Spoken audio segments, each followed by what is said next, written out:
Hi there, and welcome to your tutorial on how to set up an MLA document in Google Docs. So all I have done right now is I've just opened up a brand new document using my Google Drive. And when I do that, the very first thing I'm going to want to do is I'm going to want to title it. So you'll notice up here in the left-hand corner, it's currently set as an untitled document. And it's really simple to title it. I just need to click backspace and then title whatever I want to. Always do this first. This is going to be one of the things that's going to save you a lot of frustration later on.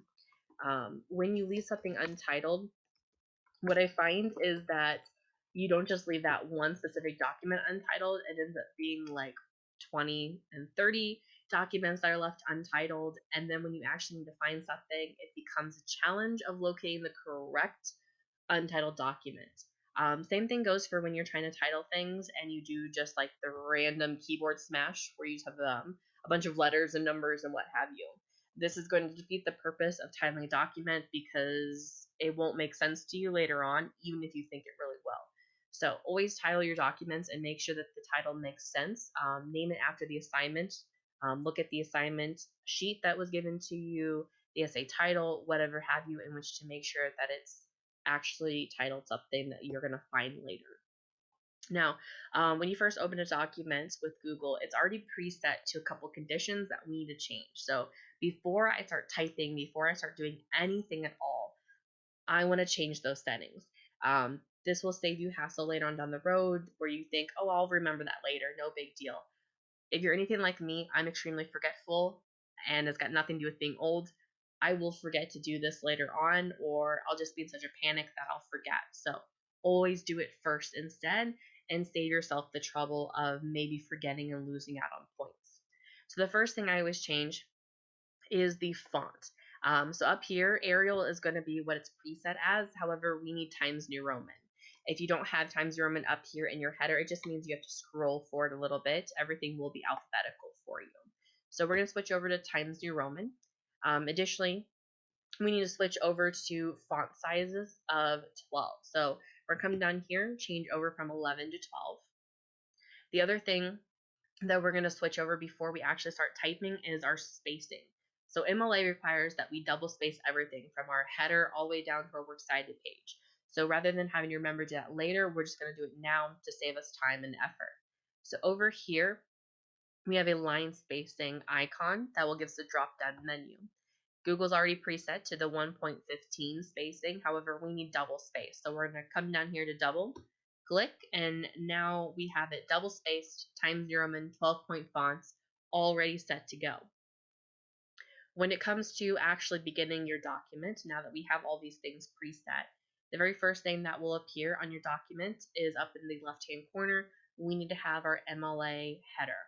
Now, your header is really simple, and once you get the groove of it, you'll just be able to do it, and it won't even bother you anymore. However, the first couple times you'll do it, you'll always kind of question, am I doing this right? Use this tutorial, use old documents that you've received or you've created for me. I also have a posting up in up in our classroom to help you remember as well, and it will just be something that becomes second nature to you. The very first thing on your header will, of course, be your name. Now, this should be your first and your last name. You should always capitalize your first name, capitalize your last name, because you are a proper noun. So make sure there's capitalization there with a space in between. After your name, we're going to click Enter to come down a line. Here is where your teacher's name will go. So for instance, in my class, you'll label it as Miss Daniels. That would be MS period with a space bar and then my full last name. If you don't know how to spell it, it's here on this document tutorial. In addition, it's all over your Google Classroom page and it's in our classroom too, as well as on all your documents that have been handed out from my class. So your name, my name, we're going to click Enter one more time. This is going to be our third line for our header. In this line, your class title will appear.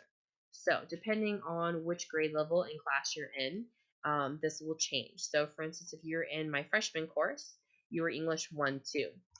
If you are, however, in my sophomore course, you are 3-4. If you're in a junior course, you're 5-6. If you're in a senior course, then your title will be whatever class you signed up for the semester. So if it's practical English, if it's introduction to poetry, whatever have you, that's what you'll put in here. So let's assume that you're freshman, even if you're not, just go with it. Underneath our class is going to be the date. Now, this is going to be very specific. You're not going to want to put in the date that you open the document. Instead, we're going to put in the due date. So this is the day that the assignment is actually due. And with this here, we're going to go day, month, and then year. This will be MLA format that you'll have to get used to. In addition, yes, I know that it's not something that you're used to writing your dates in. However, the rest of the world uses this, and we're just finally catching on. So, say this document was actually due on the 17th of August, 2017. My date will appear in this format. I've got my day over here, so 17th. My month goes next, okay, and I do write it out, no numbers, no dashes, no nothing. And then my year, and once again, I'll write out the full year, okay. With this here, you'll notice I don't use any punctuation. I don't need any commas. I don't need any periods, dashes, whatever have you. All I need is my spaces in between, capital letter for my month, and then I get to move on. Okay. So after I have my header, which is your name, my name, the teacher's name, your class title, and then the day the assignment is due, we're ready to click enter one more time, and we need our title for the document. Now, our title is going to actually go in the center of the page rather than over here at our left alignment. With this here, don't do the tab. Do not do the space bar, trial error, trying to get it to be centered. There is actually a much quicker and easier way that will make sure that your title is centered on the page without having to do any sort of guesswork or like measuring. Up here in our toolbar, we do actually have these icons here, which deal with alignment. So one of those is going to be center alignment. So I'm going to click center, and you'll notice that my cursor has now moved to be in the very, very middle of the page. No guesswork needed. Here, I will put my title of the document or title of the paper. With this here, I'm not going to bold anything. I'm not going to italicize it. I'm not going to underline it. I'm not going to increase my font size. I'm not going to change my font. The only difference that I'm going to make between my header and my actual body is the fact that the first letter in each of the words is actually capitalized. In addition, it's centered on my page. I don't need any punctuation. I don't need any sort of fanciness to it. I want to keep things short, sweet, and easy. After I have my title in, I'm ready to move down into my actual paragraphs. To do that, I'm going to click enter. Now, Google assumes that I want to keep things all nice and centered because I've already centered it. Google's wrong. I need things back over to the left-hand side so I can begin typing. Now, there's two ways of doing this. Totally depends on your preference. Doesn't really matter either way. I can come back up here to my left alignment. I can click it. It will send me back over to where I need to be. Another way that you can move yourself back over is just to hit the backspace bar on your keyboard.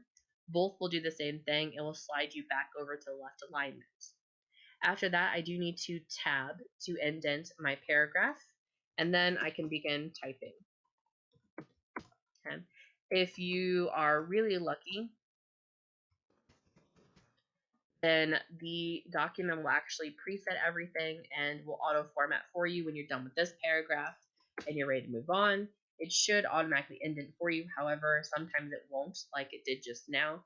It's as simple as just tabbing over again to make sure that everything is nice and even before you move on to the next line. The last thing you are going to want to do with your document is insert page numbers. And it's really simple. All we're going to do is come up here to insert, up here on my taskbar. We're going to click insert. We're going to come down to page number. I know, right? It's terrible. When we do that, we're going to have a couple different options here. We're going to choose the very first option with the number 1 in the top right corner, number 2 in the top right corner of the second page. When we do that, it's automatically going to insert the page numbers for us. You're going to notice that's already highlighted. This is going to be an auto format for you. In front of our page number, we do need our last name, followed by a space. In addition, we are going to want to move it down just a little bit, so we're going to click enter just once to move it down so it doesn't get caught off. The last thing we're going to do is we're going to make sure that this is Times New Roman, 12-point fonts. That way, everything blends nice and even from top to bottom, Times New Roman. And there you have it. This is how you will format your document for